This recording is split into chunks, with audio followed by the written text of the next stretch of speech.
안녕하십니까. 황 작가의 책 읽기 오신 것을 환영합니다. 우리는 이종찬 회고록 숲은 고요하지 않다를 읽고 있습니다. 오늘은 네 번째 장을 시작하도록 하겠습니다. 역사의 현장들이라는 제목인데요. 네, 이제 4.19가 있었고 앞부분에서, 그리고 5.16 군사 쿠데타가 있었습니다. 이 이후에 이종찬 전 국정원장 혹은 이종찬 의원이 경험했던 역사의 현장들을 함께 살펴보겠습니다.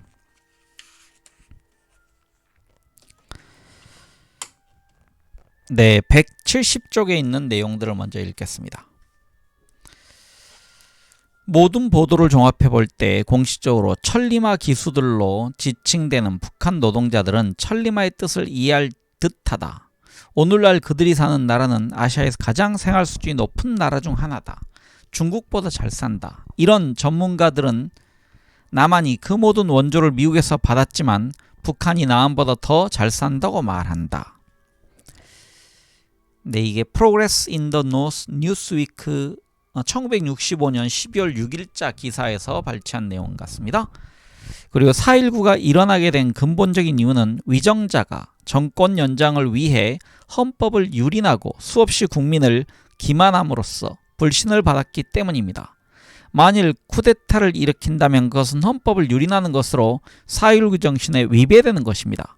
쿠데타로 인한 헌정 중단은 정치적 악순환을 초래하는 계기가 될 것입니다. 이종찬 국방장관 4.19 혁명 직후 허정 내각이 쿠데타 권유를 받고 반박한 말, 그래서 강성재의 참군인 이종찬 장군이라는 책에서 발췌한 내용입니다. 여기서 얘기한 이종찬 장군, 당시 이제 그 거국 내각의 국방장관을 했던 사람은 지금 필자 이종찬과는 다른 분입니다. 네, 171쪽 읽어가겠습니다. 소제목은 유원식 장군과의 인연으로 되어 있습니다. 그리고 부제는요, 다혈질 행동가와의 만남이라고 되어 있습니다. 유원식 장군과 나의 인연은 1962년에 시작되었다. 당시 국가재건 최고회의의 재정위원이던 유원식, 가로열고 1914부터 1987년, 다시 읽겠습니다. 그래서 유원식 장군이 28사단에서 근무하던 나를 부관으로 임명한다면서 국가재건 최고회의로 호출했다. 나는 유 장군을 직접 알지는 못했으나 과거 유 장군을 모신 적이 있는 선배 장교가 나와 같은 사단에 있어 그의 소개로 발탁되었다. 사실 유 장군이 나를 발탁한 데에는 가족사의 배경도 작용했다. 그는 애국지사 단주 유림 선생의 외아들이었고, 유림 선생은 유명한 아나키스트로서 우리 가문과 깊은 동지적 관계였다. 여기서 단주 유림 선생은 1894년에 태어나서 1961년에 사망으로 되어 있습니다. 그분은 무정부주의 운동을 하다가 국내에서 5년간 옥고를 치른 뒤 마지막 항일 결전 시기였던 1942년 충칭으로 건너가 무정부주의자 연맹을 대표해 임시정부에 참여했다. 임시의정원 의원과 외교위원, 선전위원, 국무위원 등으로 활동하다가 임시정부 황국대 이진으로 귀국했다. 그런데 항일투쟁 당시 일제는 유원식 부자를 회유하기 위해 끈질기게 공작을 벌였던 모양이다. 유림 선생에게는 아들이 폐병에 걸렸다며 독립운동을 하지 않겠다는 서약만 하면 아들 치료를 위해 내보내주겠다라고 했고, 아들 유원식에게는 만군에 지원하면 아버지를 감옥에서 내보내주겠다라고 했다. 거기에 젊은 유원식이 덜컥 걸려들었다. 아버지를 생각해 만군 장교가 되었지만 아버지는 석방되지 않았다고 유원식이 나에게 회고한 바 있다. 그 결과 유림 선생은 1945년 조국으로 돌아와 서거할 때까지 아들 원식을 만나주지 않았다. 유림 선생의 말은 일본군 장교라면 어떻든 만주나 중국에서 우리 독립운동가들에게 대항해 싸운 일제 앞잡이 노릇을 한 것 아니었냐는 것이었다. 그 바람에 유원식은 아버지에게 속죄하는 의미에서 신생 대한민국 군대 간부로 들어가는 일을 미루고 시기를 관망했다. 일본군 경험이 조금만 있어도 너도 나도 군대에 지원할 때였다. 유림 선생의 이런 고집을 보면서 성제도 부자간 화해를 위해 설득했지만 워낙 막무가내였다. 결국 성제는 유원식에게 더 미루지 말고 군에 들어가 나라에 충성하는 것이 오히려 부친에게 속지 않은 길이라고 권유해 그는 뒤늦게 육사 8기 특기로 임관했다. 사실 그는 나이로 보나 군 경험으로 보나 벌써 고급 간부가 되었을 터인데 입대가 늦어진 바람에 모든 것이 불리했다. 박정희 장군이 육사 2기로 들어가 후배들에게 괄시받은 것이나 마찬가지였다. 그는 일찍 군문에 들어가지 않은 것을 두고두고 후회했다. 그런 후회와는 별개로 유림은 아들이 대한민국의 군인이 되었는데도 결코 그를 용서하지 않았다. 이와 관련해서는 아나키즘 이론가이자 유림 선생이 황국해서 창당한 독립노동당의 간부였던 하기락 전 경북대 학교 교수의 증언이 있다. 한국전쟁 초기 포항지구에서 벌어진 전투는 치열했습니다. 그 전투에서 누구라도 생명을 바칠 각오로 해야 될 정도였습니다. 그때 이 전투에 연대장으로 참가한 아들 유원식이 마지막 한 번만이라도 부친을 만나보려고 대구로 왔어요. 마침 유림 선생이 우리 집 사랑방에 기거하실 때입니다. 외아들이 찾아왔다는 얘기를 들은 유림 선생은 등을 바깥으로 향하곤 아들을 쳐다보지 않았습니다. 끝내 유원식은 부친의 뒷모습만 바라보다 울며 그냥 돌아가고 말았지요. 유림은 아들뿐 아니라 부인 이난이 여사도 만나주지 않았다. 남편이 중국에서 독립운동하는 동안 아들을 제대로 키우지 못해 일제의 앞잡이로 만들고 말았다는 이유에서였다. 1946년 부인이 별세했을 때 유림은 장례식조차 참석하지 않았다. 그를 가까이 모시던 측근이 선생님, 사모님이 돌아가셨어요 라고 알렸으나 유림은 들은 척도 않고 눈도 돌리지 않은 채 신문만 읽어 내려가더라면서 참으로 지독한 고집쟁이 영감이라고 혀를 찼다. 그렇다고 유림이 딴 부인이 있었던 것도 아니었다. 그는 내내 독신으로 살았다. 그는 그 밖의 생활에서도 대단히 엄격해 1945년 12월 귀국한 이래 광희동에 적산가옥 하나를 얻어 살면서 다다미방에 난방도 제대로 안 된 상태에서 겨울을 나곤 했다. 나는 유원식 장군의 큰아들 유룡희와 그의 할아버지에 대해 많은 이야기를 나누었다. 유림 선생은 아들은 문전박대하면서도 손자만은 귀여워해 주말에 찾아가면 아주 관대했다고 한다. 유룡희는 할아버지의 유일한 유산이라는 보따리를 나에게 보여준 일이 있다. 한 보자기에 싼 책과 종이뭉치였는데 끌러보니 해방 직후 출간된 두터운 한프랑스어 사전 한 권과 러시아 아나키스트 이론가 표트르 크로포트킨이 쓴 상호부조론의 프랑스어 판본이 나왔다. 그는 돌아가시기 직전까지 이 책을 번역해 200자 원고지 약 400에서 500장을 집필했으나 끝내 일을 마치지 못했다. 끝까지 지조를 지키고 아나키스트로 살다 가신 어른이다. 아나키스트는 이제 무정부주의자라는 뜻입니다.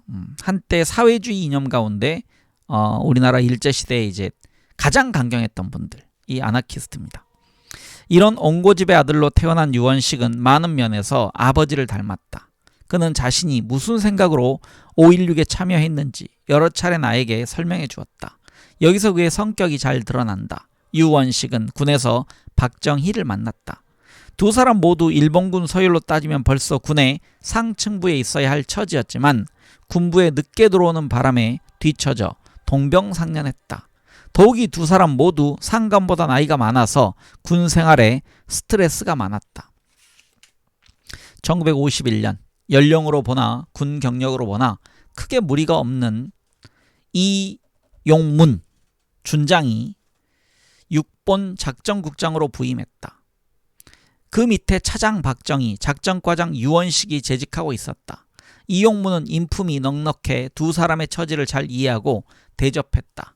그래서 이 두 사람은 이용문을 따랐다. 당시는 이승만이 국회에서 뽑는 간선제로는 대통령 재선이 어렵다고 판단해 직선제 개헌안을 제출하고 이를 관철하기 위해 강압수단을 동원하던 때였다. 이승만은 부산 지역에 계엄을 선포하고 원용덕 장군을 계엄사령관으로 임명했다. 그는 무지막지하게 국회의원을 연행하고 국회에 압력을 가해 개헌안을 통과시키려고 했다. 그러나 이종찬 참모총장은 계엄에 필요한 병력 동원을 거칠게 거절해 이승만의 눈 밖에 났다.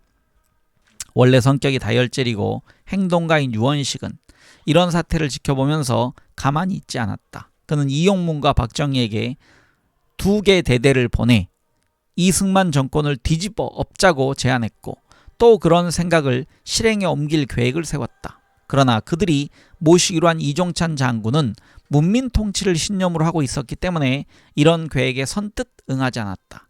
결국 얼마 후 이종찬은 참모총장에서 물러났고 계획은 유야무야 되었다. 그 뒤 이용문은 비행기 사고로 요절했다. 하지만 그때부터 박정희와 유원식은 콤비로서 서로 믿는 혁명 동지가 되었다. 1960년 4월 부정선거에 항의하는 학생들의 대규모 시위가 벌어졌다. 이승만은 이를 진압하기 위해 계엄을 선포하고 군을 동원했다. 하지만 송요찬 계엄사령관과 서울에 진주한 26사단 조재미 장군은 오히려 중립적으로 치안만 유지할 뿐 학생들을 진압하지 않았다. 4월 24일 학생들의 시위가 한풀 꺾이자 유원식은 이러다 이승만 정권이 계속 살아나는 거 아니야? 하며 안절부절 못했다. 그는 부산의 군수기지 사령관으로 가 있던 박정희에게 지금이야말로 군이 정권을 장악할 호기이니 골기하자고 제안했지만 아무런 준비가 없던 당시 형편으로는 쿠데타를 일으키기 어려웠다. 오히려 3.15 부정선거를 책임져야 할 송요찬 계엄사령관이 버티고 있기 때문에 사태가 자칫 엉뚱한 방향으로 흐를 수도 있다며 박정희는 유원식에게 자중할 것을 권했다. 4.19 혁명으로 이승만 정권이 물러났다. 박정희 유원식 콤비는 이런 혁명적 분위기에서 기회를 보다가 기존 질서를 엎자며 의기투합했다. 그들은 군개혁에 불을 댕기는 것이 급선무라고 판단했다. 무능하고 부패한 군 상층부부터 갈아치우고 주도권을 장악해야 차후 계획을 밀고 나갈 수 있다는 것이었다. 그들은 당시 고위장성이 대부분 운 좋게 해방 직후 군에 일찍 들어와 별 능력도 없이 이승만 대통령의 비호로 승승장구하는가 하면 한국 전쟁 중에 무능해 많은 장병을 희생시켰는데도 요직에 남아 정치파동, 부정선거의 하수인 노릇을 하고 있다며 분노했다. 이승만 정권이 물러난 마당에 이들이 군에 남아있는 것은 부당하다고 생각했다. 박정희는 제일 먼저 송요찬 참모총장에게 3.15 부정선거에 책임을 지고 물러날 것을 진언했다. 송요찬으로서는 불의의 한 방을 먹은 것이었다.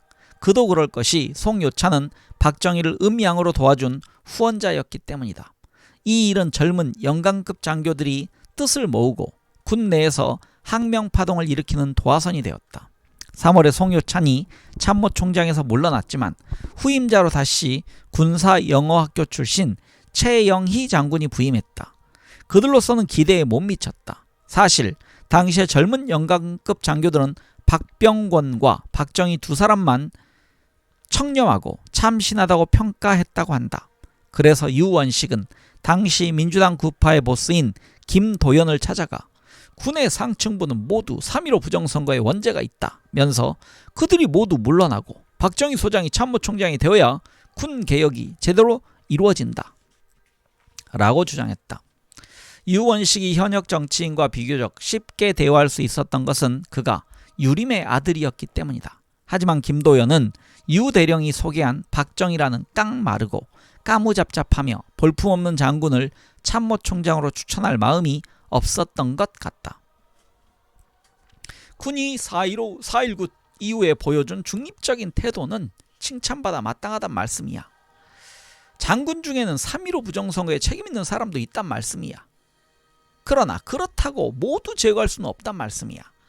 우리 당이 지금 원내 다수당이긴 하지만 아직도 많은 문제가 가로막혀 가로놓여 있단 말씀이야. 김도연이 이렇게 계속 말씀 이하를 반복하는 바람에 말씀의 요지를 파악하기 어려웠다고 유원식은 회고했다. 결국 박정희와 유원식은 정치인의 힘을 빌려 군 내의 요직을 차지한 뒤 군을 개혁하고 그 여세를 몰아 정치를 바로잡는 식의 순차적인 방법이 불가능함을 확인했다. 그렇다고 군 내 장군들 중에 옹립할 대상도 마땅치 않았다. 허정 내각 때 입각한 이종창 국방부 장관은 이미 부산 정치 파동 때 겪어봤다. 그는 존경할 만하지만 혁명 동지로 참여할 뿐은 아니었다. 현실은 육군소장에 불과한 박정희에게 불리했다. 그래서 그는 우선 영관급 장교들을 규합했다. 자신이 육사 중대장으로 있을 때 직접 훈도한 똑똑한 5기생들과 일선 사단장, 6번 또는 군수기지 근무 때 휘하에 거느렸던 유능한 참모들, 그리고 조카 사위인 김종필과 함께 뜻이 맞는 영관급들을 포섭하기 시작했다. 이제야말로 이승만 정권의 비호를 받던 세력을 제거하고 한국전쟁에서 중추적인 역할을 한 신세력이 군의 간부로 등장해야 한다고 그들을 설득했다. 당시 중령 또는 대령에 불과했지만 자신 위의 장군들과 나이차가 거의 없던 8기생들은 군의 주도권을 잡아야 한다는 의혹에 쉽게 호응했다. 이들은 처음에는 숙군을 명분으로 모였고 나중에는 쿠데타에 공감하기 시작했다. 이런 박정희의 숙군론은 자연히 장군들에게 찍혔고 그는 1960년 7.29 국회의원 선거 직전 광주 제1광구 사령관으로 쫓겨났다. 그 후 민주당 정권이 출범하면서 장면 총리나 정일형 외무부 장관이 아끼던 최경록 장군이 참모총장으로 발탁되었다. 청렴하다는 평을 받고 있던 그는 젊은 장교들의 요구가 무엇인지 알고 있었으며 그 요구에 공감하고 있었다. 그래서 박정희를 다시 불러올려 6본 작전 참모부장으로 기용했다. 이때가 혹이었다. 박정희는 이를 기회 삼아 각종 비상계획에 모두 손댈 수 있었고 비상계획은 군동원계획으로 둔갑할 수 있었다. 이때 6번에서 박정희와 터놓고 거사를 준비한 사람이 유원식이었다. 그는 정성을 다했다. 사실 거사 자금을 가장 많이 댄 기업인인 남상욱 회장도 유원식이 이때 끌어들인 사람이다. 남 회장은 청년 시절 아나키스트 운동에 심취해 유림 선생의 정치 노선을 따르던 투사였기 때문에 유원식과는 오랜 인연이 있었다. 나중에는 정치에서 손을 뗐고 사업가로서 정부 지원을 받아 한국전쟁 참전 16개국을 상징하는 타워 호텔을 건립하기도 했다. 내가 기억하기로 과거 아나키스트 운동을 했던 인물들 가운데 유일하게 사업으로 성공한 분이 아닌가 싶다. 내가 유 장군을 모시고 있던 시절 그는 거의 매일 삼성교 근방 유 장군 댁에 드나들었다. 6번 작전참모부장으로 올라온 박정희를 미군 측은 못마땅하게 여겼다. 그는 다른 장군들과 달리 미군과의 접촉 자체를 피했다. 영어도 짧았지만 미군에게 아양 떠는 듯한 태도를 경멸했기 때문이다. 작전 계획을 세울 때도 미군과 전혀 협의하지 않았다. 미군은 최경록 참모총장에게 정군을 요구하며 박정희 등을 예편시키도록 권고했다. 여기서 정군이란 얘기는 군을 깨끗하게 한다는 얘기입니다. 군을 정리한다는 얘기입니다. 최경록은 결국 3개월 만에 박정희를 2군 부사령관으로 내려보냈다. 박정희는 대구로 떠나면서 6번에 남은 유원식에게 마무리 작업을 맡겼다. 쿠데타는 1961년 1월부터 구체적으로 착착 준비되었다. 박정희는 대구에 앉아 원격 조종했다. 유원식은 군 내부에서 박병곤 장군을 중심으로 족청계도 움직이고 있다고 계속 보고하면서 거사 일자를 당길 것을 재촉했다. 그러던 중에 4월 1일 유원식에 붙인 유림 선생이 돌아가셨다. 장례는 사회장으로 치러졌다. 제야 인사였지만 그를 존경하던 많은 정계 인사들이 장례에 모였고 빈소에는 자연스레 혁신계 정치인들과 정권에서 소외된 민주당 구파 인사들이 어울려 목소리를 높여 장면 정권을 비판했다. 유림 선생의 묘소는 이시영 부통령, 신익희 국회의장, 조병옥 당수, 김병로 대법원장, 지청천 광복군 총사령관 등을 모신 수유리 묘역에 자리 잡았다. 장례를 치르느라 유원식의 쿠데타 준비에 약 2주간 공백이 생겼다. 그동안 쿠데타 계획은 상당 부분 진전되었다. 오히려 계획 추진에 유원식의 역할이 애매해졌다. 그는 이때부터 민주당 구파를 파고들어 혁명을 지지하는 분위기를 만들어야겠다고 생각해서 윤보선 대통령 측근에게 접근했다. 유원식은 윤 대통령과 가까운 심명구라는 사람을 통해 청와대에 접근했다고 한다. 심 씨를 통해 사전에 쿠데타 계획을 윤 대통령에게 알리고 그의 지지를 얻어냈다고 하지만 내가 보기에 그것은 과장된 이야기인 것 같았다. 유원식의 말처럼 사전에 윤 대통령에게 쿠데타 계획을 설명했다면 일국의 대통령직에 있는 사람이 어떻게 이를 묵인할 수 있었을까?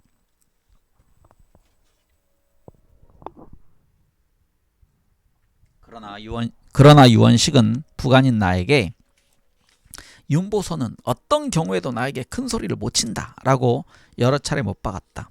그의 말을 종합해보면 유원식은 심 씨에게 집요하게 윤 대통령 면담을 부탁했고 그 결과 1961년 정초에 청와대에 가서 세배를 드린 것은 사실로 보인다. 그러나 정초 할애객이 1000명이 넘는 마당에 대통령이 대령 한 사람을 기억한다는 건 불가능한 일이었을 것이다.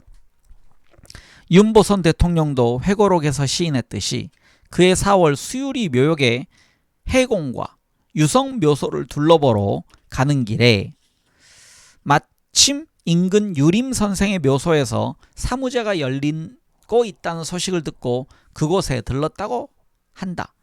여기서 해공은 신익희고요. 유석은 조병옥입니다. 윤 대통령은 1920년대에 상하이에서 유림 선생을 만나서 잘 아는 사이였다. 그때 상주인 유원식이 한번 찾아뵙겠다고 했으며 아마 그러라고 얘기했을 것이다. 아마 이런 연유로 유원식이 윤 대통령을 찾아갔고 면담에서 당시 정치, 사회 상황을 중심으로 시국 이야기가 자연스레 언급되지 않았을까 추측된다. 그때 유원식이 우리 군에서는 각하를 존경하고 있습니다. 각하의 뜻을 따를 것입니다. 라고 했다면 윤 대통령은 틀림없이 속으로 가상하게 여겼을 것이다. 쿠데타라는 선입관 없이 말이다. 그러나 유원식은 여기서 한술 더 떠 상상력을 동원해 윤 대통령이 거사의 지지를 표명했다고 과장되게 표현했던 것 같다. 그러나 윤 대통령은 대령 한 사람이 찾아와 존경의 예를 표했다고 가볍게 생각하고 끝났던 것이 아닐까 추측된다. 아무튼 이런 면담 결과를 유원식은 박정희에게 자랑스럽게 보고했던 것 같다. 5월 16일 아침 9시 육해공군 참모총장, 해병대 사령관 그리고 쿠데타의 주동자 박정희 소장이 청와대로 갔다. 이때 윤보선 대통령과 안면이 있는 유원식 대령이 동행했다. 마침 힘이 빠질 대로 빠진 현석호 국방부 장관이 청와대로 왔다가 이들 일행과 마주쳤다. 그때 유원식이 윤 대통령에게 각하, 저를 기억하시지요? 단주의 아들 유원식 대령입니다. 저희는 지난번 밝혔듯이 각하를 지지합니다. 라고 말했다고 한다. 그때 윤 대통령은 내심 이 사람이 지난번에 말한 것이 그런 뜻이었나? 하고 퍽 당황했을 것이다. 그 자리에서 현 국방장관이 면목이 없어 작은 목소리로 군대 동원의 부당성, 문민정부의 중요성, 국제적인 상황, 북한의 남침 우려 등을 언급하자 유원식은 다혈질 행동가답게 대갈일성으로 우리가 국방부 장관 설명을 듣기 위해 이 자리에 온 것이 아닙니다. 라고 막았다고 한다. 윤 대통령 사후에 발간된 윤보선 회고록 외로운 선택의 나날을 보면 그 자리 그의 입에서 나온 말이 온다던 것이 왔구나 였다고 기록하고 있다. 하지만 이런 정황에서 윤 대통령은 괘씸한 생각에 올 것이 왔군 이라며 개탄했던 것일 수도 있다. 두 말의 뉘앙스는 다소 다르다. 그러나 어느 쪽이 되었건 이 말은 유원식의 윤 대통령 사정교감설과 맞물려 윤 대통령이 쿠데타를 사전에 알고도 용인했다는 이른바 내통설에 두고두고 시달리는 단서가 되었다. 나는 지금도 유원식 장군이 당시 상황을 설명한 내용을 생생하게 기억하고 있다. 그분의 설명에는 과장이 섞여 있었다. 그 후 내가 윤보선 대통령을 직접 만나 들은 이야기와 측근들의 이야기를 종합해 볼 때 윤 대통령은 유림 선생의 아들이라고만 생각하고 유원식 장군을 만났다가 흙탕물을 뒤집어 쓴 격이었다. 역사에서는 가끔 이렇게 똑 떨어지게 결론이 나지 않는 상황에서 큰 일이 벌어지곤 한다. 네, 다음 제목은요. 통화개혁을 주도한 유원식. 부제는 우리의 제삿날은 같다고 하더니 라는 제목입니다. 181쪽입니다. 1962년 5월 23일 28사단에 근무하던 나는 국가재건 최고회의로 다음날 10시까지 출두하라는 명령을 받았다. 5월 24일 아침 10시 정각 나는 전방에서 입던 작업복 그대로 그곳에 도착했다. 당시 중앙청 앞에 새로 지은 건물, 지금의 대한민국 역사박물관이 있었다. 위병소 헌병에게 전원통신문을 보여주고 안내를 받아 총무처에 들어갔다. 처장 황종갑 장군에게 인사하자 그는 당장 맨 위층의 유원식 장군 방으로 가라고 했다. 유원식 장군은 뚱뚱한 체구에 키는 별로 크지 않았다. 그러나 그동안 보아온 흐리멍텅한 장성들과 달리 눈에서 빛이 나왔고 무언가 힘이 넘쳤다. 그가 대번에 물었다. 성재 선생이 어떻게 되시나? 저의 종조부, 그러니까 작은 할아버지이십니다. 알겠네. 오늘부터 즉시 여기서 근무하게. 알겠습니다, 장군님. 그런데 저는 최고회의에 출두하라는 전원통신문밖에 받은 게 없습니다. 인사명령을 받아야 하지 않겠습니까? 그런 거 필요 없어. 내가 말하면 바로 명령이야. 그는 바로 행정관을 부르더니 이중일을 오늘부터 근무하도록 조치하게. 이 한마디로 모든 절차는 끝났다. 나는 그대로 물러나오는 수밖에 없었다. 나는 전방에 짐을 그대로 두고 온 상태였지만 그 짐을 어떻게 할지 생각할 틈도 없었다. 네, 위에 이제 기록이 하나 있습니다. 사진이 국가재건 최고회의로 보직되었음을 알리는 1962년 5월 23일자 전원문 통신문이 이렇게 나와 있습니다. 첫인상의 과거 신익희 선생이나 조수홍 선생을 배웠을 때처럼 큰 바위가 내리 누르는 듯한 위험까지는 아니어도 무게가 있었고 근래에 만나본 인물 가운데 드물게 흡인력이 있었다. 최고의 근무를 시작한 나는 마치 촌딱 잡아온 듯 어리벙벙했다. 첫날 점심시간이었다. 유 장군은 간부식당으로 가버렸고 나는 혼자 어디서 가서 밥을 먹나 궁리하던 중에 전화가 걸려왔다. 이 중인가? 예, 제가 이종찬 중입니다. 나 의장실 11기 전두환인데 자네에 부임했단 말 들었어. 별 약속 없으면 우리 점심이나 할까? 점심을 어디에서 해결해야 할지 몰라 떤 나에게 이런 호의가 또 어디 있었겠나. 예, 감사합니다. 어디로 갈까요? 의장실 옆 행정실로 오게. 같이 나가지. 나는 황공한 마음에 3층으로 즉시 달려갔다. 의장실 주변은 복도에 헌병이 지키고 있는 엄숙한 분위기였다. 다행히 임시 출입증을 차고 있어서 무사히 통과했다. 이렇게 해서 나는 지금과 같은 외모가 아닌 곱슬머리에 장난기 섞인 미소를 품은 전두환 대위를 처음 만났다. 함께 곧 육사교수부에 배명국 중위와 방첩부대 노태우 대위가 온다 하였으니 같이 가세. 그날 점심은 근처 불고기집에서 잘 먹었다. 배명국 중위는 학창시절부터 알고 있었지만 노태우 대위와는 처음 인사했다. 노 대위는 말수가 적고 사람을 유심히 관찰하는 타입이라는 첫인상을 받았다. 전두환은 그때에도 사람을 끄는 힘이 있었고 후배들의 불편함을 해결해 주려는 호의가 있었다. 그날의 조언도 인상적이었다. 최고회의란 데는 복잡하고 특히 재정위원회는 말이 많은 곳이니 말 조심하게. 그곳에 드나드는 사람들은 모두 이권과 관련된 사람들이니 항상 경계하는 게 좋을 거야. 그리고 여기서 허송세월하지 말고 우리가 나중에 큰일 할 때 다 써먹을 수 있도록 열심히 공부하게. 당시 최고의 의장실에는 선배가 여럿 있었다. 11기생으로 박정희 의장의 부관 손영길과 행정비서실에 전두환, 최성택이 있었다. 그러나 전두환 외에는 아무도 후배에게 신경 쓰는 사람이 없었고 커피 한 잔 함께 하자는 사람도 없었다. 그만큼 전두환은 그때부터 사람 관리에 철저했다. 재정위원회는 전두환의 말대로 권력이 집중된 복잡한 곳이었다. 방문객이 끊이지 않았다. 특히 정부 산하 기관장이나 공공기업의 장들이 줄지어 유 장군을 만나려 했다. 유 장군을 보좌하는 전문위원으로는 한준석 교수, 신만재, 하영섭, 김동식 대령이 있었는데 그들도 새벽같이 출근해 유 장군에게 잠시 보고할 뿐 그 뒤로는 도저히 차례가 가지 않았다. 최고회의에서 근무한 지 나흘째 되는 날, 유 장군은 나에게 서류 봉투 하나를 주면서 엄하게 강조했다. 이중이, 이 서류는 최고 기밀이 담긴 것이니 항상 가지고 다녀야 되네. 화장실 갈 때도 어디 두고 가서는 안 되네. 혹시 누가 그 서류를 탈취하려면 권총으로 쏴도 되네. 알겠지? 그러면서 권총을 내주었다. 작은 모젤 권총이었다. 서류는 두께로 느끼기에 100쪽가량 되는 것 같았는데 밀봉되어 있었고 봉투를 붙인 부분에는 간인이 여러 개 찍혀 있었다. 나는 서류의 내용도 모른 채 권총과 서류 봉투를 화장실 갈 때도 옆에 끼고 왔고 잠을 잘 때도 베개 밑에 깔고 잤다. 그날부터 전화가 부쩍 늘었다. 천병규 재무장관이 아침 저녁으로 찾아와 유 장군 방에서 무엇인가 수기하고 돌아갔다. 어느 날 오후에는 천 재무장관 김정념 주미공사와 함께 유 장군을 수행해 남산 중앙정보부 부장실로 갔다. 나는 그날 김종필 중앙정보부장을 처음 보았다.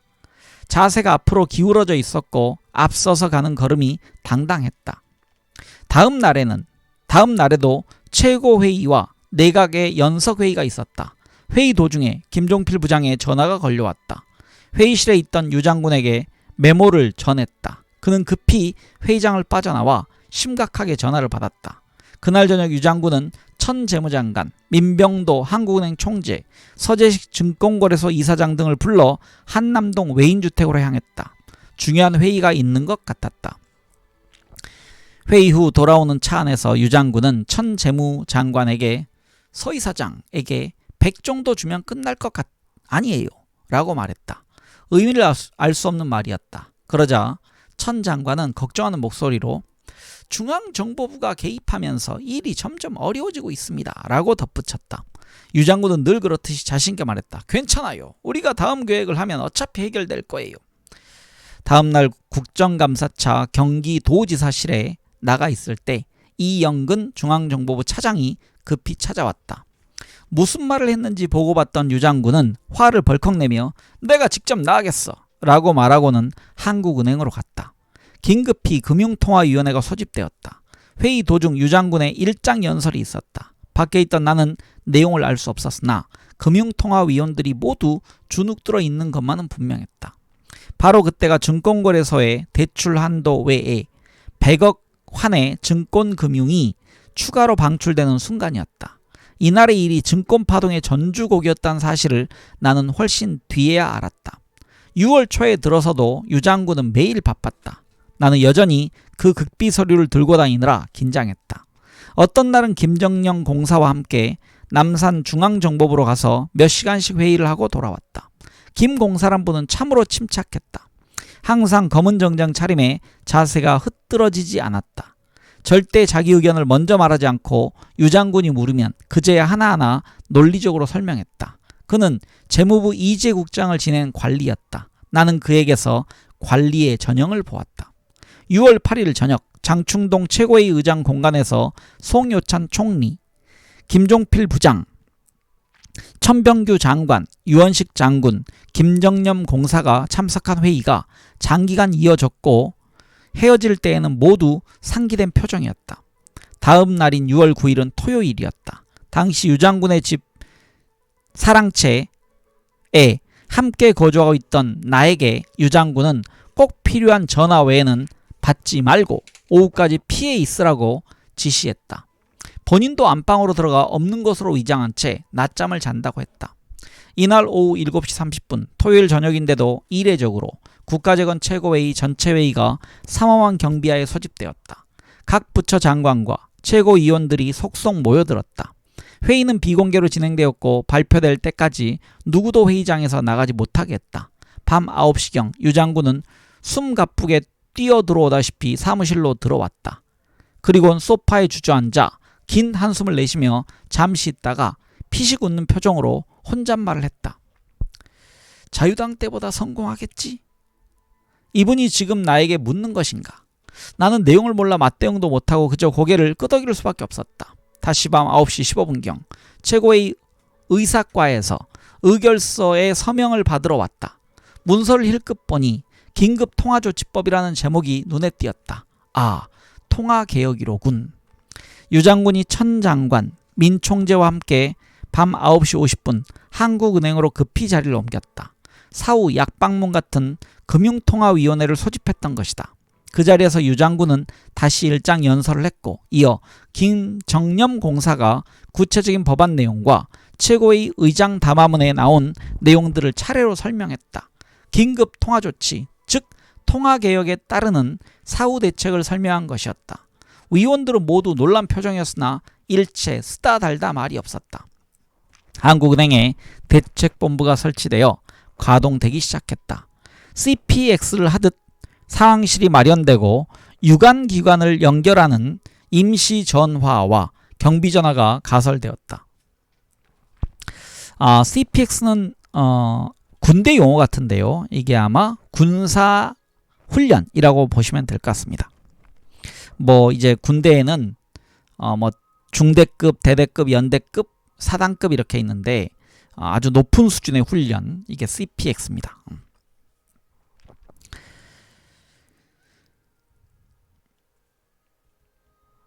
준비된 시나리오처럼 차근차근 진행되었다. 대책본부 중앙에는 유 장군, 천 장관이 자리 잡았고 김공사와 배수곤 하는 조사부 차장이 실무진을 지휘했다. 두 분은 모두 자유당 때에도 통화계획을 해본 경험이 있는 베테랑이었다. 나는 그제야 김정념의 주미공사 직책이 통화개혁을 위한 위장이었음을 깨달았다. 그것으로 끝이 아니었다. 밤이 깊어가는 중에도 유 장군은 중앙정보부 부장실과 수시로 통화했다. 그 옆에 천 장관은 졸린 듯한 표정으로 앉아 있었다. 그때 중앙정보부의 대위와 소령급 장교 일행이 우르르 들어와 보고하자 유 장군과 천 장관 등 일행이 쫓아나갔다. 헌병이 호송한 차량들은 속속 발권부 문으로 들어가고 있었다. 수도경비사령부 병력이 한국은행 외곽을 둘러싸고 철통같이 경비하고 있었고 건물 내부는 헌병이 지키고 있어 개미 한 마리 들어오지 못할 정도였다. 천 장관과 민 총재는 연신 감탄했다. 이렇게 능률적으로 이 일이 처리될 줄은 몰랐습니다. 역시 군대라 다르군요. 유 장군과 천 장관은 기자실로 내려가 기자회견을 했다. 새로 인쇄된 신권을 보여주면서 영국에서 은밀하게 인쇄한 것이라고 설명했다. 지면에 철선이 들어가 위조하기 어렵게 만든 최신식 화폐라고 자랑했다. 기자들 가운데 한 명이 새 화폐의 독립문 한글 표기가 등립문처럼 읽힌다고 지적하자 유 장군은 버럭 화를 냈다. 다음 날부터 화폐를 교환하느라 은행마다 장사진을 이뤘고 세상이 뒤집힌 것 같았다. 최고회의 내에서는 긴급통화대책위원회가 구성되고 김동하 장군이 위원장으로 선임되었다. 그러나 그는 명색이 최고회의 재정경제위원장인데도 사실상 이 일에서 소외되어 있었다. 모든 일은 유원식 재정위원이 도맡아 처리했다. 김 위원장에게는 보고도 하지 않았다. 완전히 바지저고리가 되었으니 얼마나 속이 쓰렸을까. 기구상으로는 대책위원회 산하에 대책본부가 있었는데 유 장군이 대책본부장으로서 일체의 통화개혁 조치를 주도했다. 이 통화개혁은 경제개발 5개년 계획을 추진하기 위한 자본을 동원하는 것이 목적이었다. 여기에는 당시 최고회의 자문위원으로 후진국 경제론을 전공한 박희범 교수의 조언도 큰 역할을 했다. 박희범 교수에 대한 설명이 있는데요. 읽어드리겠습니다. 박희범 교수는 당시 서울대 상대에 재직 중이었는데 학생들에게 인기 있는 교수로 꼽혔다. 박 교수에게 수학한 박승전 한국은행 총재는 그에 관해 이렇게 회고한 바 있다. 강의 중에서 특히 기억에 남는 것은 박희범 교수의 경제계획론과 최문환 교수의 경제 사상사였다.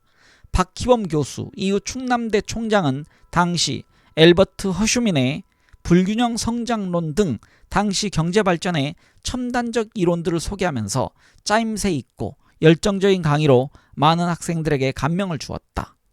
박승 고난 속의 큰 기회 있다. 한국일보 2009년 8월 25일자라고 되어 있습니다. 긴급통화조치법의 구체적인 내용 국민이 갖고 있는 돈이나 수표를 은행에 신고하면 일정 부분만 자유계정으로 마음대로 쓸 수 있게 하고 나머지는 봉쇄계정으로 전환한다는 것이었다. 만약 저축성 정기예금을 갖고 있으면 이를 우대해주고 예치기간이 지나면 자유계정으로 전환해 준다는 고도 했다. 이것도 6개월과 1년 이상의 정기예금을 구분했다. 봉쇄계정에 들어간 돈은 정기예금 금리로 적용하는데 산업개발공사가 발족하면 이를 공사 주식으로 전환해 정기예금 금리 수준으로 배당해 준다는 것이었다. 그리고 일정 기간 뒤 공사 주식을 상장해 언제든지 환금할 수 있게 해준다고 했다. 하지만 국민이 소유한 돈을 강제로 봉쇄하는 일 자체가 자유시장 경제의 취지와 맞지 않는 발상이었다. 더욱이 이처럼 엄청난 긴급통화조치법을 시행하면서 사전에 미국 정부나 원조기관에 이런 방구하지 않았다는 것은 도무지 이해가 가지 않는 일이었다. 1960년 당시 우리나라 재정 수입 가운데 원조 자금의 비중은 34.5%에 달했다. 말하자면 세금을 포함해 한국 정부가 마련한 수입은 국가 예산의 3분의 2도 채우지 못했고 나머지는 미국 원조로 나라 살림을 겨우 꾸려가고 있는 실정이었다. 어떻게 미국의 양해 없이 긴급 경제조치가 감행될 수 있었을까? 당시 정부는 미국 공법 480호 이른바 PL 480에 따라 제공되는 원조 물자를 시장에서 팔아 돈을 마련했고 이 돈을 대충자금이라는 이름으로 적립해 놓고 있었다. 이 돈을 우리 예산에 편입할 때에도 우리 정부가 마음대로 할 수 있는 것이 아니라 한미합동경제위원회에서 용도를 심의해 결정하도록 되어 있었다. 미국 측 대표는 제임스 킬렌 대외원조처 처장이었다. 그는 긴급통화조치에 대해 즉각 격렬한 반대 의견을 내놓았다. 그에게는 원조 중단이라는 비상한 수단이 있었다. 이렇게 미국 측이 강력하게 반발하자 최고회의 내부에서도 불평불만이 터져나왔다. 김동하 재정경제위원장은 자기가 전혀 모르는 가운데 비상조치가 취해졌다는 사실에 격분했고 이주일 최고회의 부의장도 대책위원회 회의석상에서 노골적으로 유언식을 몰아세웠다. 회의가 끝난 뒤 유 장군은 분을 참지 못했다. 알라스카 놈들 일제히 반격을 시작했군. 그는 공공연히 함경도 출신 장군들을 맞받아 비난했다. 책임을 함께 져야 할 김종필 중앙정보부 부장이 그때 유 장군에게 메모를 전해왔다. 고군분투하고 있는 유 장군의 노고에 위로를 보냅니다. 일단 출발한 이 계획이 차질 없이 추진되기를 바라며 유 장군이 이를 잘 수습하리라 믿습니다.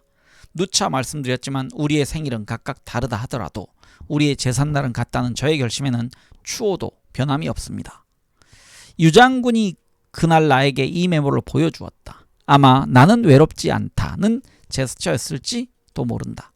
편지지보다 작은 메모 용지였다. 이걸 보면서 제삿날이 같다라는 표현이 참으로 멋있다고 생각했다. 하지만 나중에 김종필은 화폐 개혁에 대해 전혀 몰랐다고 발을 뺐다.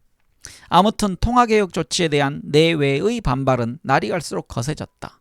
최고의 의장실로부터 그 반발의 한 축인 미국 측을 설득하라는 지시가 떨어졌다. 천병규 장관은 통화개혁의 주무장관이면서도 먼 산 바라보듯 했다. 유 장군만 동분서주했다.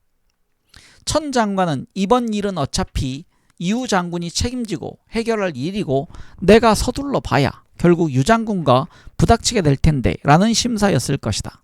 결국 유 장군이 의장실 의전 담당 조상호 중령을 대동하고 현 롯데호텔 맞은편에 주한 미국 대사관으로 세뮤얼 버거 대사를 만나러 갔다. 미 대사와 면담한 후 그가 조 중령과 나눈 다음 대화를 보면 면담이 성공적이었던 것으로 보인다. 처음엔 대사가 공격했지만 결국 내가 보안관계 때문에 부득이 사전 통보하지 않았다고 해명하자 듣고 양해한 것 같지요? 앞으로 봉쇄 개정을 처리하는 문제에 관심이 큰 것 같지 않아요? 구슬리면 잘 될 것 같던데 어떻게 생각해요? 유 장군 생각은 낙관적이었다. 미국 측과의 회담 결과를 듣기 위해 기자들이 몰려오자 유 장군은 능청스럽게 말했다. 약간의 오해가 있었지만 곧 이해가 되었고요. 이번 통화 조치에 대해 적극 협조하겠다는 말을 들었습니다. 그는 자신있게 말했다. 그러나 이런 내용이 보도되자 미국 대사관은 즉각 부인하고 나섰다. 아무것도 양해한 사실이 없다. 미국은 한국 경제의 안정과 성장에 관심을 집중하고 있는데 이번 조치가 과연 안정에 도움이 될지 관심 있게 주시하고 있다. 유 장군의 호기와는 달리 이 일이 꼬여가는 분위기가 이렇게 감지되기 시작했다. 다음 소제목은 유원식 장군의 몰락입니다. 부제 권력무상의 세월. 2월 16일 송유찬 내각 수반이 사의를 표했다. 송 수반은 증권파동 때부터 이미 최고회의에 대해 정면으로 이견을 드러냈다. 그는 중앙정보부가 증권시장에 개입하고 금융통화위원회가 돈을 푼 것 등을 하나하나 열거하면서 아무런 대책을 세울 수 없는 내각 수반은 결국 바지저고리 아니냐라고 불만을 표시했다. 유원식 장군은 증권시장에 돈을 풀었지만 통화개혁 조치를 통해 곧 회수할 수 있다는 생각이었다고 설명했다. 그러나 송 수반은 물러서지 않았다. 그는 통화개혁 조치와 관련해서도 재무장관이 최고회의에만 관심을 가질 뿐 자신을 의붓아비 취급했다며 불만을 터뜨렸다. 유 장군은 김종필 부장에게 전화를 걸어 송 수반에 대해 불평을 늘어놓았다. 어제까지 입안에 혀처럼 놀던 친구들이 오늘은 모두 반기를 들고 있어요. 송유찬 수반은 천병규 재무장관과 동반사퇴하는 것으로 정리되었다. 그러면서 유 장군의 입장도 점점 난처해졌다. 박정희 의장은 내외의 압력에 견디지 못하고 봉쇄 개정에 묶여있던 자금의 일부를 풀어주라고 명령했다. 유 장군은 점점 고립무원 상태로 빠져들었다. 미국 측은 킬렌 유솜 처장을 다시 읽겠습니다. 미국 측의 킬렌 유솜 처장은 계속 분이 풀리지 않았는지 압력이 이만저만이 아니었다. 유 장군은 다시 조상호 중령과 나를 대동하고 최고의 옆 건물, 현재 미국 대사관 건물로 킬렌 처장을 방문했다. 킬렌은 외교관이 아니었다. 그는 직설적인 표현을 구사했다. 한국의 가용 투자 재원 가운데 80%가 미국에서 제공되는 것임을 명심해야 합니다. 그럼에도 통화개혁 조치에 대해 한마디 협의도 없었습니다. 한국이 주권국가라는 사실과 똑같이 미국도 주권국가입니다. 한국이 정책을 임의로 바꾼다면 미국은 원조를 제고할 수 있습니다. 유 장군은 당황했다. 오해입니다. 그건. 유 장군을 추궁하려는 것이 아니고 더욱이 교육시키려는 의도는 추호도 없습니다. 다만 지금 정책은 미국의 정책과 상반된다는 사실을 알려드리는 것뿐입니다. 민간의 재원을 국가 마음대로 동결하고 이를 산업자본으로 쓰는 것은 미국 정책과 근본적으로 상반되므로 양해할 수 없다고 분명히 선을 그었다. 통역을 맡은 조상호는 몹시 당황해 이 말이 질문인지 협박인지 분간하기 어려웠다고 한다. 그런데도 유 장군은 동요하지 않고 태연하게 배짱을 부렸다. 귀하의 말씀은 미국 정부의 승인을 받은 것입니까? 아니면 버거 대사와 협의한 것입니까? 그것도 아니라면 귀하의 사견입니까? 통화 조치가 잘못되었으면 구체적인 조치 내용을 지적해야 하지 않습니까? 귀하는 절차상의 문제 또는 조치의 동기를 못마땅하게 생각하는 것 같은데 이런 문제는 나중에 토론할 기회가 얼마든지 있습니다. 이렇게 전혀 기가 꺾이지 않는 것을 보고 이번엔 킬렌이 당황했다. 유 장군은 이런 분위기를 재빨리 감지하고 말을 계속했다. 반대를 위한 반대는 수습에 아무런 도움을 주지 못합니다. 이제 어렵게 마련된 자금을 어떻게 효과적으로 투자하느냐 하는 문제를 좀 더 길게 논의합시다. 유 장군이 이처럼 강경한 대응을 보인 데에는 믿는 구석이 있었기 때문이다. 바로 전날 신문에 미 8군 사령관인 제임스 벤 폴리트 장군이 케네디 대통령과의 면담 후 가진 기자회견에서 통화개혁이 단행되어도 미국의 원조나 기존 정책에는 변동이 없다라고 역설한 기사가 났던 것이다. 유 장군은 킬렌의 사무실에서 나와 즉각 서울운동장 3군 체육대회를 참관 중이던 박정희 의장에게로 갔다. 보고가 끝난 후 돌아오는 차 안에서 유 장군은 감격했는지 나에게 이렇게 말했다. 하여간 우리 오야붕이 최고야. 내가 미국이 원조를 끊겠다고 말하더군요 라고 보고했더니 표정 하나 안 바꾸고 끊을 테면 끊어보라지 하잖아. 보통 배짱이 아니시거든. 역시 최고야.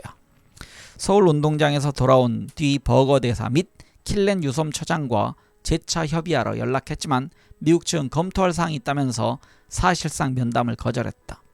그런 사이에 통화개혁에 대해 어안이 벙벙하던 여론이 차츰 정리되면서 불평의 고개를 들기 시작했다.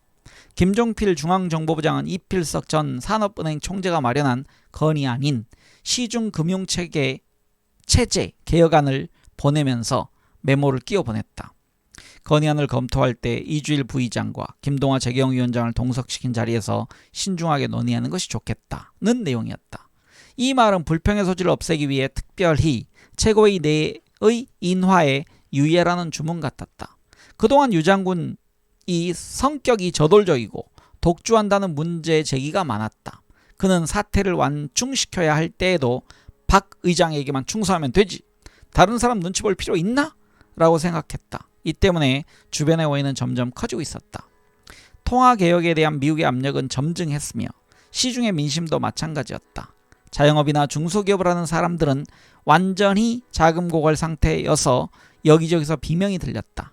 박정희 의장은 유 장군을 통하지 않고 실무를 담당한 김정념에게 직접 봉쇄 개정으로 동결된 자금 가운데 1년 미만 정기예금은 전면 풀어주라는 지시를 내렸다. 유 장군은 이 무렵 섬뜩한 예감이 들었던 것 같다. 최고위에 출근해서도 사무실에만 있고 대외 활동을 자제했다. 이제 통화개혁 자체가 실패했다는 지적이 터져나오기 시작했다. 금융기관의 공신력이 떨어져 이제 누구도 저축하려는 의욕이 없어졌다고 은행마다 불평하며 나섰다. 재무부가 긴급히 내놓은 국권 견질 특용, 다시 말해 구화폐로 동결된 돈을 담보로 융자를 받는 제도도 별 험이 없었다. 돈이 여전히 돌지 않으니 유통이 경색될 수밖에 없었다. 미국의 원조 당국은 봉쇄 자금을 전면 해제하라는 압력을 늦추지 않았다. 정부는 전면적으로 후퇴하기에 이르렀다. 이제 통화개혁에는 시판을 이론으로 바꾸는 화폐 교환의 의미밖에 남지 않았다. 정부의 신뢰는 땅에 떨어졌다. 7월 초 최고회의에서 증권 파동과 통화개혁 전반의 문제가 논의되었다. 그 자리에서 유 장군은 이주일, 김동완 양인에게 집중적인 공격을 받았다. 유 장군은 반격할 수도 없었다. 우군이 하나도 없었으며 여론도 그의 편이 아니었다. 초조한 유 장군은 남산에 전화를 걸어봤으나 답전도 없었다. 7월 9일 박원빈 최고위원이 방에 들렀다. 장기간 수기한 뒤 박 위원은 돌아갔고 유 장군은 당황하는 빛이 역력했다. 다음날 아침 오치성 운영위원장이 사무실에 들렀다. 유 장군은 저 자세로 그를 맞았다. 제가 내려가 뵈려고 했는데. 다시 오랜 밀담을 나눈 뒤 오치성 위원장은 유 장군의 사표를 받아갔다. 그날 오후 본회의가 있었는데 유양수 최고위원이 재정경제위원장으로 임명되고 김동하 위원장은 외무국방위원장으로 옮겨 앉았다. 그리고 유원식 최고위원의 사표는 수리되었다. 며칠 후 의장공안으로 오라는 연락을 받자 유 장군은 흥분했다. 기대가 큰 것 같았다. 장충동 공간에 도착해 잠시 대기한 뒤 그는 박정희 의장과 독대하고 나왔다. 귀가하는 차에서 유 장군은 말했다. 세계 여러 나라를 순방하게 되었으니 여행 계획을 준비하게. 다른 말씀 없었습니까? 나는 용기를 내어 물었다. 민정이양 이후 국회에 진출하라고 하더군. 내가 주저하니까 비례대표 제도 있을 터이니 마음의 준비를 하라는 거야. 그리고 나에 대한 국내 여론이 좋지 않으니 세계 일주하고 천천히 국내에 돌아와 새롭게 활동하라는군. 유 장군은 비례대표제가 독일의 선거법을 모방한 제도라는 설명을 덧붙였다. 그러면서 다시 한번 세계 일주 계획을 짜보라고 했다.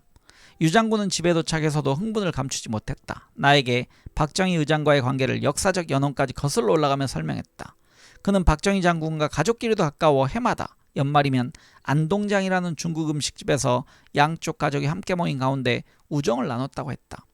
나는 내심 박 의장의 위상이 이미 성층권에 들어가 있어 과거의 우정을 그렇게 귀중하게 여기지 못할 것으로 생각했다. 그러면서도 그 말을 솔직하게 하진 못했다. 그가 또 실망하지 않을까 걱정해서 말을 아꼈다. 이어서 그는 오해가 있던 부분에 관해서도 설명했다. 5.16 직전 남상옥에게서 자금을 받아 거사교에게 쓰려 했는데 마침 부친 유림 선생이 돌아가신 바람에 경황이 없어 자금을 전달하지 못하고 있었다고 했다. 그 사이에 남상옥이 직접 박정희 장군에게 유 장군 편에 자금을 전달했다고 보고하는 바람에 그만 오해가 생긴 일이 있었다는 새로운 사실도 털어놓았다. 하지만 나는 그보다도 1962년 4월 수유리 묘소에서 선친 유림 선생의 시 1주기 행사를 지나치게 대규모로 치른 것이 오해의 계기가 아니었을까 생각했다. 당시 너무 많은 전문객이 찾아왔고 유 장군을 의식해 경제계 거물들까지 수유리를 찾은 것이 호화판으로 비쳤다는 지적이 있었다. 이는 분명코 유림 선생의 생전의 삶과 거리가 멀었다. 좀 더 검소하게 행사를 치렀어야 옳지 않았을까 생각했다. 며칠 뒤 최덕신 외무장관이 유 장군의 집을 찾아왔다. 비가 억수같이 오던 날로 기억한다. 나는 최 장군이 집을 제대로 찾지 못할 것 같아 삼성교 근방의 골목 입구까지 우산을 받쳐들고 나갔다. 곧 최 장관이 도착했고 유원식 장군과 긴 대화를 나눴다. 최 장관이 떠난 후 유 장군은 나에게 의견을 물었다. 일본 공사로 나가는 것이 어떻겠느냐고 의견을 묻더군. 현재도 대사가 있지만 실제로는 중앙정보부에서 파견 나간 최영택 참사관이 모든 일을 다 해나가고 있는데 만약 내가 동의하면 모든 일을 나에게 맡기겠다고 하네. 그래서 며칠 생각해 보겠다고 했지. 자네 생각은 어떤가? 나는 즉각 반대 의사를 말했다. 일본 공사로 나가라는 것은 장군님에 대한 대접이 아니라고 생각합니다. 물론 일본 관계는 중요합니다. 지금 가장 중요한 한일 회담이 앞에 놓여 있습니다. 일본에서 공부한 외교관들이 교섭에 주동이 되는 것보다 애국 가문의 후예가 나가는 것이 당연하다고 생각합니다. 그렇지만 대사라면 몰라도 공사는 너무나 박한 대접이라고 생각합니다. 그도 나의 설명에 고개를 끄덕였다. 이승만 시절에 유태호 공사가 대일 외교를 좌우하던 것과 같은 역할을 나보고 하라는 것이겠지? 이제 내가 그 꼴이 됐군. 결국 그는 공사직을 고사했다. 세계 일주 여행 계획도 유야무야 되고 말았다. 나는 유 장군에게 이럴 때 지방을 순회한 것이 어떻겠느냐고 의견을 개진했지만 그는 미련이 남아서인지 박정희 의장의 전화를 기다리는 것 같았다. 그때는 권력이 떨어지면 가장 먼저 찾아오는 사람이 전화공이었다. 전화공이 경비 전화를 떼어갔다. 그리고 문전성시를 이루던 내방객들의 발길이 뚝 끊겼다. 유 장군은 하루 종일 독서와 수유리 묘소 일대를 돌며 신선한 공기를 마신 일로 소일했다. 그는 불같은 성격을 참지 못하고 매일 안절부절 못했다. 그는 통화개혁 실패의 책임을 모두 뒤집어 쓰고 물러날 수밖에 없었지만 제삿날을 같이 하자던 김종필은 연락조차 안 되었다. 그는 점점 외로워졌다. 나에게 편지를 써주면서 김재춘 장군에게 전하라고 했고 최고의 위원들에게도 그런 편지를 보냈다. 하지만 그에게 답신을 보내 식사는커녕 커피 한잔 하자는 사람도 없었다. 전화하는 사람조차 없었다. 1963년 민정이양 시기에 유 장군이 분을 참지 못하고 박정희에게 덤벼든 것은 이런 인간적인 배신감 때문이 아니었을까 생각된다. 물론 그 결과는 바위에 계란 던진 격이었지만. 네, 역사의 현장들 제가 앞부분을 읽었고요. 다음 시간에 이어서 역사의 현장들 후반부를 읽어가도록 하겠습니다. 다음 소제목은 육사 장교 시절로 되어 있네요. 네, 함께 독서해주신 많은 분들 편안한 하루 보내시기 바랍니다. 감사합니다.